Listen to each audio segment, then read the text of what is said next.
இருக்கு. அந்த எல்லையில் ஒரு அற்புதமான விநாயகர் கோயில் இருக்கு. உங்க வீட்டுக்கு போற வழியில வலது புறத்துல அந்த எல்லையில கடந்து போனோம்னா என் தங்கை மாரியம்மனுடைய ஆலயம் ஒன்று இருக்கு. 2.25 ஆண்டுகள் நீ பெற்ற பிள்ளை உங்களுடைய மனதை மீறிய ஒரு செயலில் இறங்கியிருக்கான். அந்த நட்பு மூலமாக அவனுடைய உள்ளம் பாதிக்கப்பட்டிருக்கு. அதுல ஒழுக்கத்தில் சில பிழைகளும் ஏற்பட்டிருக்கு. இதுல உங்களுடைய மான மரியாதை பெயருங்கிற மனக்கவலை உங்க உள்ளத்தில் நிறைய இருக்கு.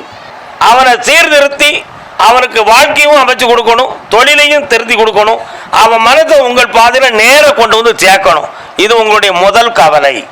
இதனால் வர மரியாதை குறையாம வருமானத்தை கொடுத்துக்கிட்டு இருந்தான் தெய்வம். எதிர்பார்க்காம எனக்கு கொடுத்தவனே பறித்துக்கிட்டது மாதிரி வருமானம் இல்லாமல் ஆக்கிட்டே கருப்பசாமி. இப்போ எங்களுக்கு பிழைப்புக்கு ஒரு நல்ல வழியை கொடுக்கணும்.